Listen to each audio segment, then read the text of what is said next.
El siguiente programa es apto para toda la familia. No contiene escenas de sexo ni violencia. Sindicalismo. Arte. Cultura. Actualidad. Tecnología. Pedagogía. Educación. Las expresiones de vida con que se construye Colombia tienen un punto semanal de encuentro. Buenos días, bienvenidos a Encuentro de la revista cultural y educativa de la Federación Colombiana de Educadores. La invitación para que nos acompañen los próximos 30 minutos en este recorrido por las noticias más importantes que en el escenario educativo, político y por supuesto sindical se han desarrollado en el transcurso de la semana. Temas que trataremos esta mañana: control excepcional a contratos de concesión, megacolegios y vigencias futuras, determinó la Contraloría General de la Nación a 3 colegios de Santa Marta. Villavicencio fortalece las concesiones y los megacolegios, mientras le da el tiro de gracia a la educación pública.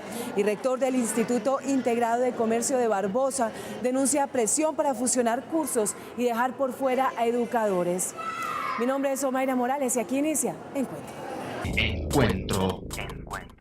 La Contraloría General realizó auditoría a 3 instituciones por concesión en Santa Marta y halló 14 irregularidades, entre las cuales se encuentran de carácter disciplinario y penal, lo que vulnera los derechos de la población a la que supuestamente deberían beneficiar a los niños y las niñas que se encuentran en el conflicto.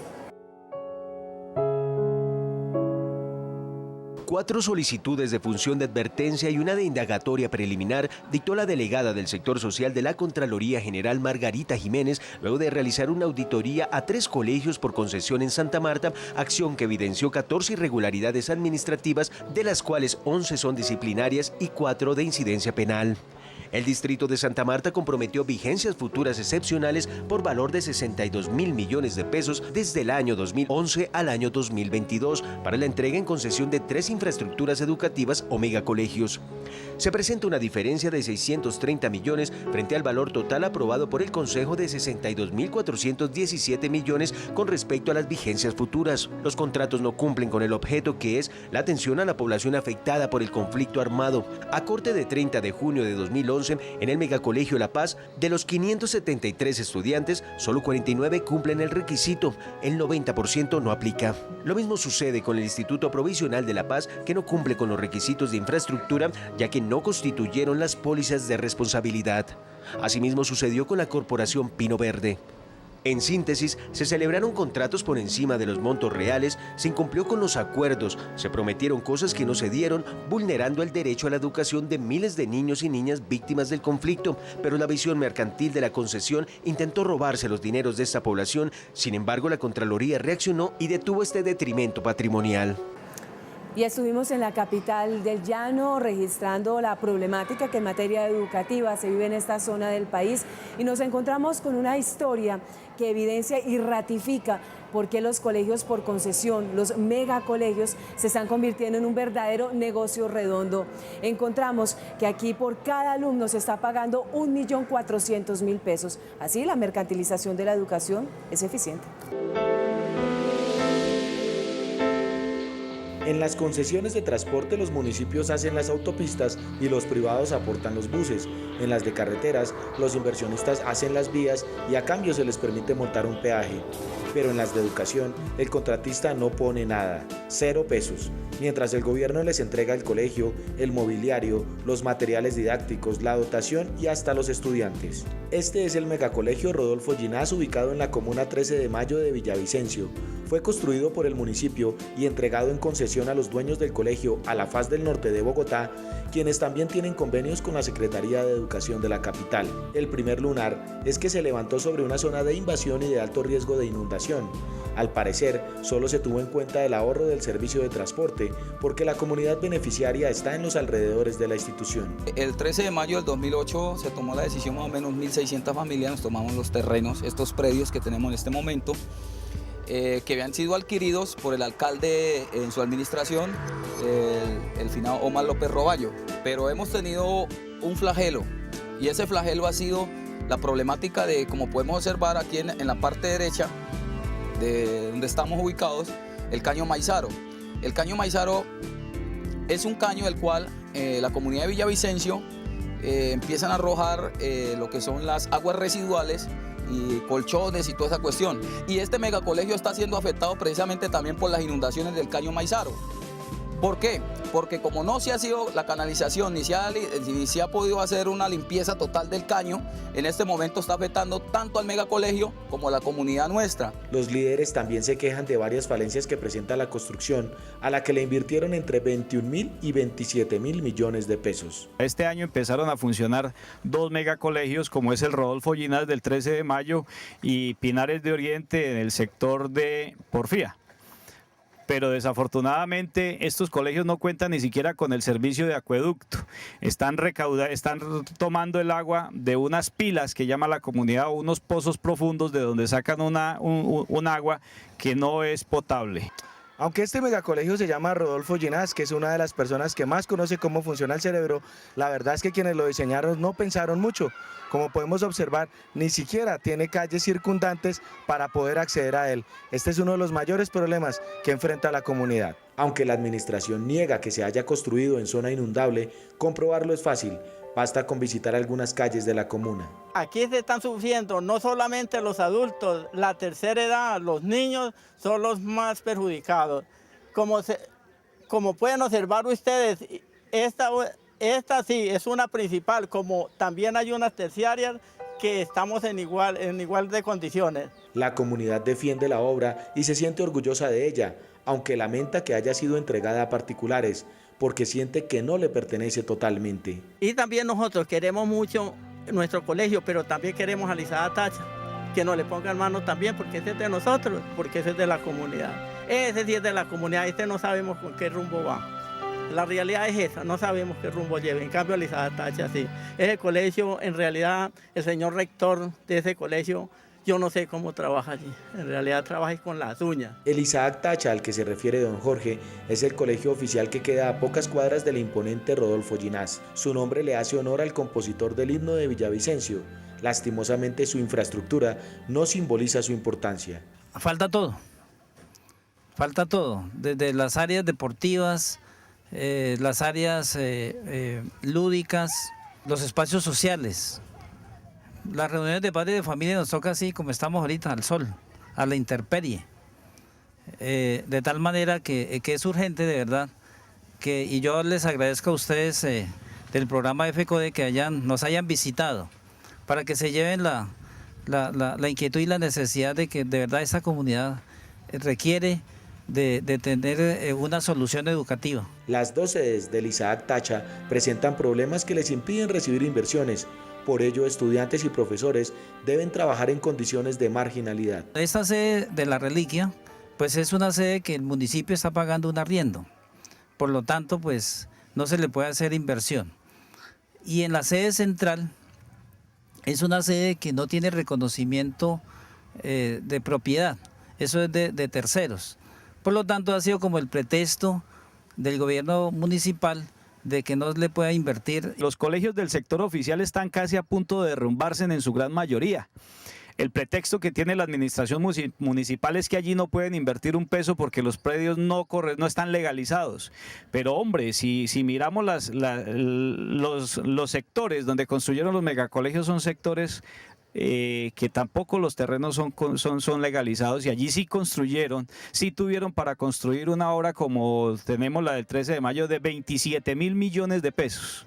La Asociación de Educadores del Meta tiene claro que la estrategia gubernamental para que los niños abandonen las instituciones oficiales y se vayan a los megacolegios en concesión es precisamente abandonar a su suerte al sector público. Vemos, por ejemplo, este salón donde realmente se notan las humedades por todos lados. Me imagino que cuando no hay ventanas, no hay ventanales, y peor aún, vemos la ausencia de estudiantes. Y aquí tenemos a 5 minutos el megacolegio, donde posiblemente los estudiantes de este sector se están yendo a parar allí, al megacolegio en concesión. Vemos un salón donde debiera estar lleno de estudiantes, pero en estos momentos carecemos de ellos. La profesora Amparo Hernández debe lidiar este incómodo pupitre cuando necesita revisar trabajos.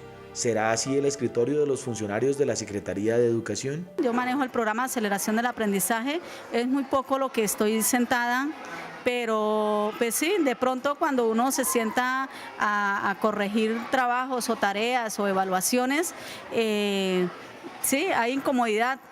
De por sí tengo una escoriosis en la espalda, pero no hay nada que hacer.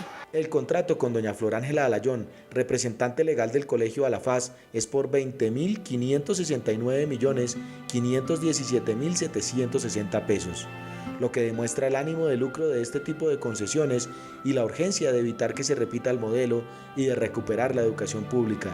Una tarea que enfrenta FECODE con el apoyo de padres y estudiantes, pero requiere muchas manos amigas.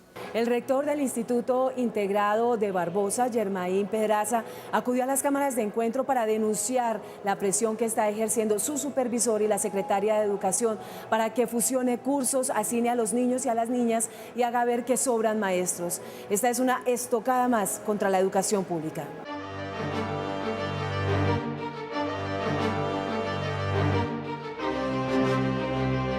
A través del director de núcleo o supervisor, la Secretaría de Educación de Santander ha ejercido presión sobre el rector del Instituto Integrado de Comercio de Barbosa para que fusione cursos y entregue docentes a la administración.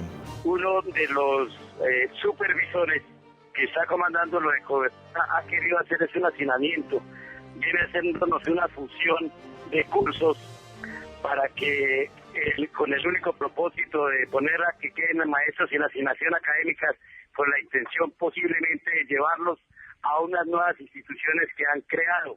El instituto tiene 3 modalidades, una académica con el proyecto Ciencias Naturales y Salud y 2 técnicas, Comercio e Informática. Los estudiantes escogen la que más les gusta y por ello no se pueden fusionar, pero el supervisor no entiende esta particularidad. No lo puedo hacer porque son modalidades, yo no puedo reunir o mezclar los alumnos de informática con los de comercio, porque las áreas que se ven son totalmente diferentes, hay intensidades horarias mayores y entonces, ¿cómo le puedo dictar al uno informática y al otro comercio? O ese maestro, ¿cómo hace? O van a estar los 2 maestros en la aula. Los padres de familia se reunieron con profesores y directivos y tomaron la decisión de realizar una protesta después de Semana Santa, si no les nombran 3 docentes que hacen falta y continúan con la política de hacinar y disminuir el número de maestros.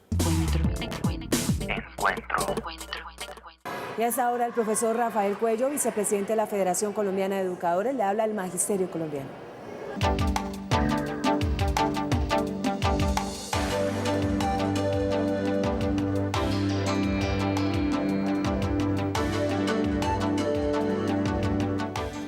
Muy buen día para todos los colombianos.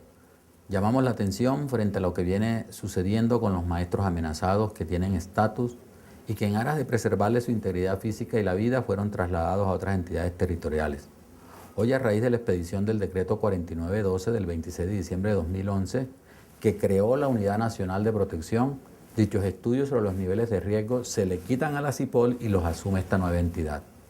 Como consecuencia de lo anterior, los maestros amenazados han quedado expuestos a los violentos y en riesgo su vida e integridad física, por cuanto a la fecha nadie responde por dichos estudios.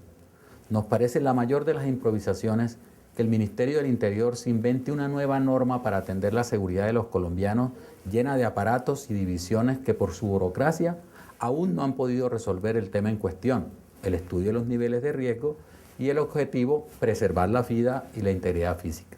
Señor Ministro del Interior, infórmele a los maestros que están desprotegidos y amenazados por qué nadie les responde por los estudios de niveles de riesgo. ¿En qué consiste el programa de prevención y protección? ¿A qué se dedica el grupo de valoración preliminar? El cuerpo técnico de recopilación y análisis de información CETRAI, la ruta de la protección, el comité de evaluación de riesgos y recomendaciones de medida CERREN. Señor Presidente de la República, señora Ministra de Educación, señor Ministro del Interior, ¿acaso no entienden que si a un maestro amenazado en Tumaco lo trasladan a Valledupar, si le hacen un estudio de nivel de riesgo en este último lugar donde se refugió, los resultados de la investigación darán ordinaria? Estos estudios de nivel de riesgo amañados no pueden seguir siendo utilizados para perseguir y acosar laboralmente a los maestros amenazados En tanto allí sí, de manera oportuna y rápida, las autoridades educativas les exigen que se devuelvan a sus antiguos sitios de trabajo de donde tuvieron que salir precisamente amenazados. Alertamos a la comunidad nacional e internacional sobre estos abusos que viene cometiendo el gobierno contra los maestros amenazados y los hacemos responsables de lo que les pueda suceder a estos educadores que están obligados a devolverse a los sitios donde fueron amenazados. Asimismo, deberán responder por lo que les pasa a los dirigentes magisteriales que tenían asignados esquemas de seguridad y se los retiraron precisamente por los resultados de los estudios de nivel de riesgo amañado que le realizaron, quedando estos docentes a su suerte y sin ningún tipo de seguridad que les garantice su integridad física y su vida. Finalmente, convocamos a todas las gentes de bien para que nos acompañen en estas cruzadas de la escuela, un territorio de paz, en el entendido que los maestros somos gestores de pedagogía, ciencia y cultura. Exigimos del Gobierno Nacional el respeto por nuestra vida y las garantías para el libre ejercicio de la labor docente y sindical. Feliz fin de semana. Y tenemos una invitación para compartir en familia y también para que los maestros contextualicen y amplíen la historia universal de sus alumnos. Napoleón Bonaparte está en Bogotá. 300 piezas de una colección personal estarán hasta el 15 de abril. Una oportunidad para reconocernos a través de las historias y las batallas de este ilustre emperador.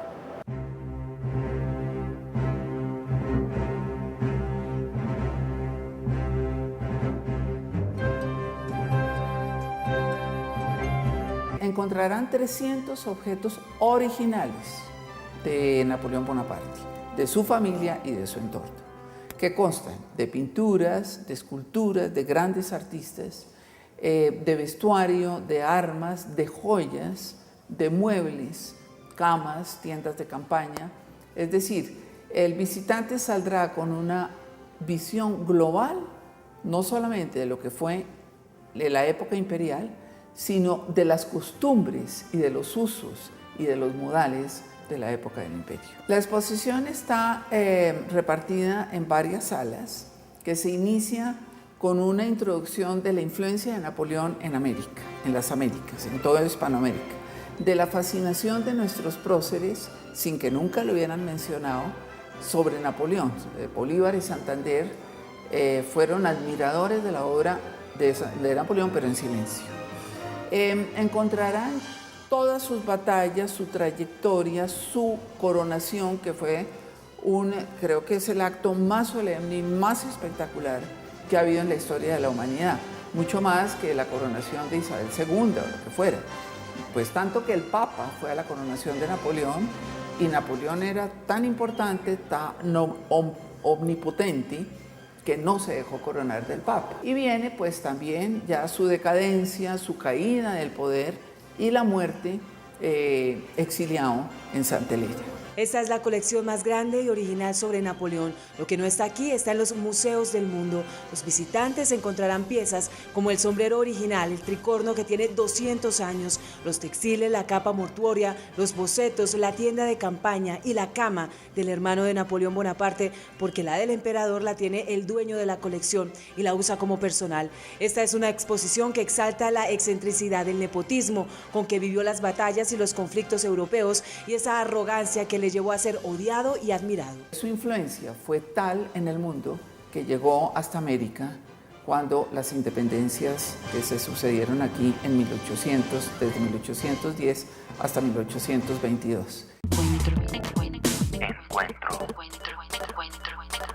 Ya está aquí la cuarta versión del concurso Notas de Maestro. FECODE, a través del programa Encuentro y la editorial Magisterio, invitan a los educadores y educadoras del país a producir notas con el tema Educación como Derecho, de una duración mínima de 1:30 segundos y máxima de 3 minutos, y enviarlas en formato DVD o mini DV o Betacam a la carrera 13A número 3454 en Bogotá hasta el próximo 31 de mayo. El proyecto Voces Cívicas capacitó a un grupo de maestros y estudiantes de la capital del Llano sobre la narración oral, el manejo de las cámaras y la construcción de una buena entrevista, para que sean ellos quienes escriban y plasmen los pensamientos y la manera como actúan los líderes sociales de su región.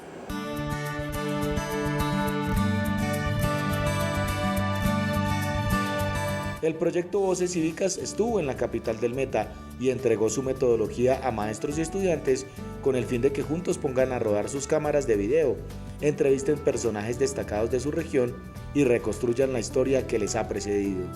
Solamente el uso de la herramienta, el enfrentarse a una cámara, el enfrentarse a un proceso de investigación, de ir a otra parte a escudriñar las fuentes, el manejo de las fuentes, eso es fundamental. Luego, subirán los videos a una página web que el proyecto tiene habilitada para recopilar los productos elaborados por las diferentes comunidades y harán visibles sus trabajos de investigación a partir de la tradición oral y los medios electrónicos y digitales. Ellos van a ser partícipes directamente de este proceso y el estudiante le fascina que se le dé esa participación en la cual él pueda expresar sus ideas, interrogar, investigar y asimismo construir ese conocimiento.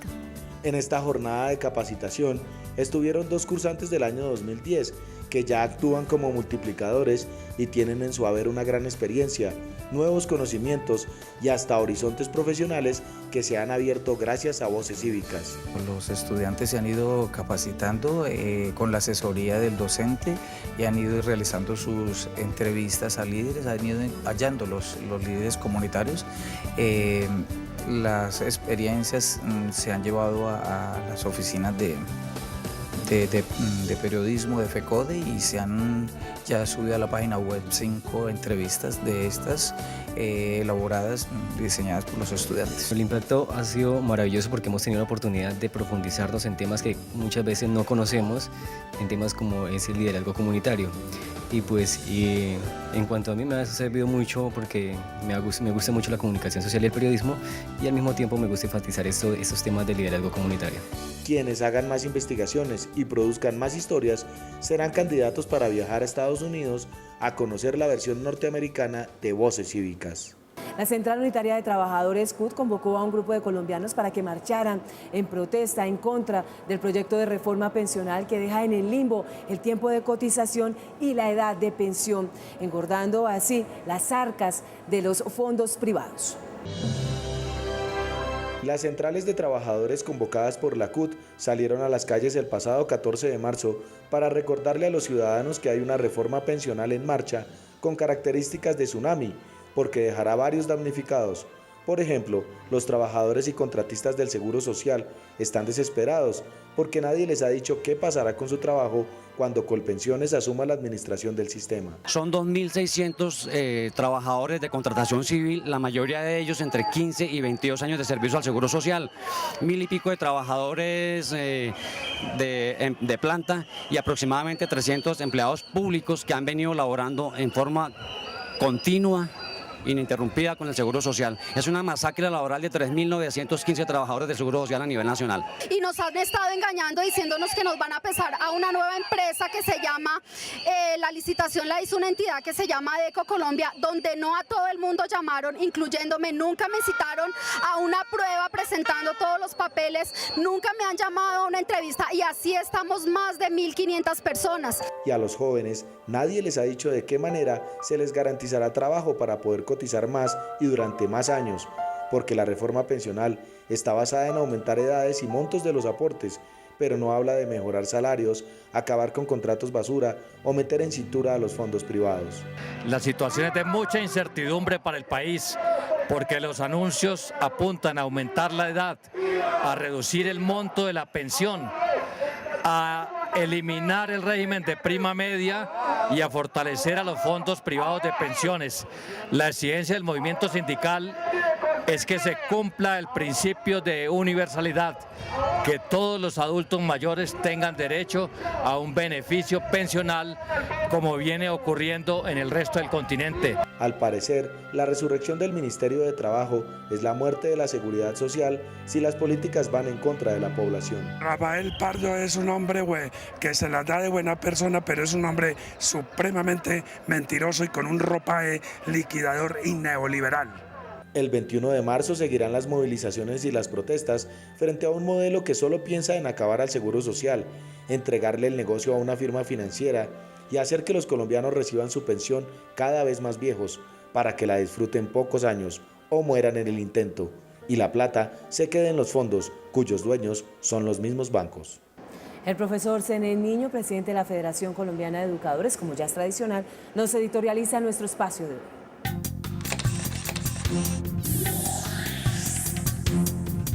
El comportamiento del Gobierno Nacional frente a la Federación Colombiana de Educadores y al Magisterio, en lo que va corrido del presente año, se puede caracterizar como agresiva, autoritaria e inseria.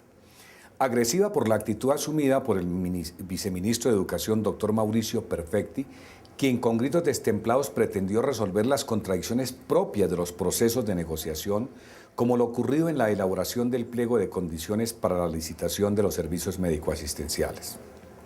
Autoritaria en la medida en que la ministra de Educación, doctora María Fernanda Campo, se apresuró a expedir la circular 02, ordenándole a los rectores, secretarios de Educación, la imposición de una asignación académica semanal de 24 periodos de clase de 55 minutos, acción encaminada a reducir 19.000 puestos de trabajo de docentes en la educación secundaria, so pena de iniciar procesos disciplinarios a quienes se atrevan a controvertir tan absurda medida.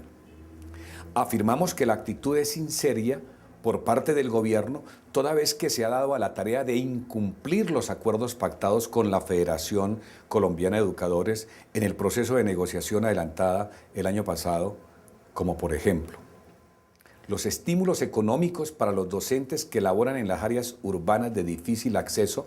No ha sido posible concretarlos toda vez que el gobierno saboteó el funcionamiento de la comisión encargada de acordar los criterios para la definición de esas zonas urbanas.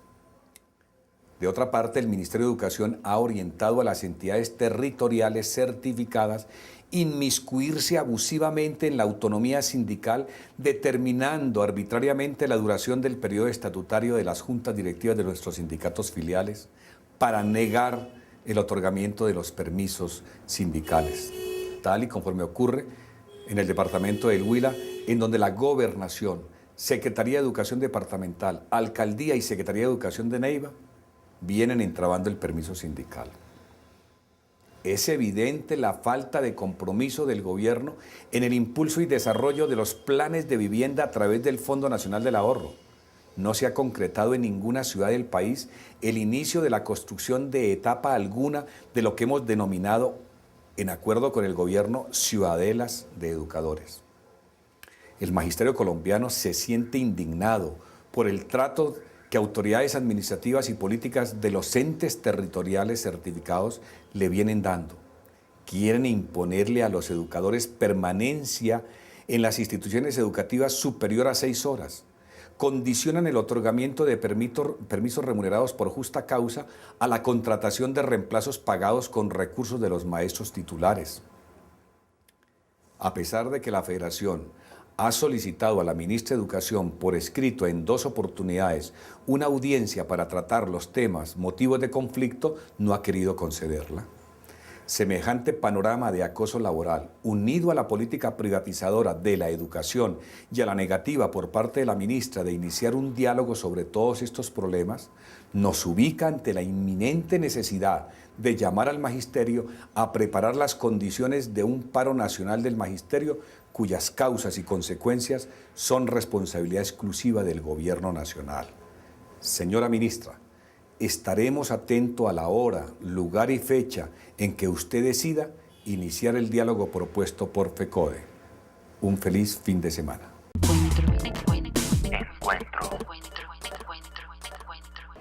Recuerden, lunes 11 de la noche, Contrastes, porque la realidad tiene diferentes miradas. Analizaremos de la mano del ex magistrado Carlos Gaviria cuál es la funcionalidad de la terna que presentó el presidente Juan Manuel Santos para fiscal general de la Nación. Siempre hay alguien que piensa diferente. Contrastes. Porque la realidad tiene diferentes miradas. Contrastes. Todos los lunes a las 11 de la noche, Canal 1.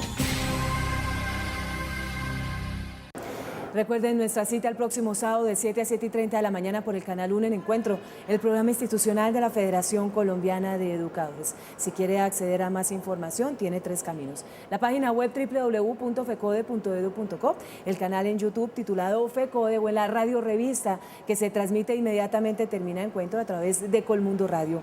Por ahora los dejamos con algunas imágenes del concurso de fotografía que se realizó en el 2011. Que tengan un feliz resto de día. Hasta luego. Sindicalismo, arte, cultura, actualidad, tecnología, pedagogía.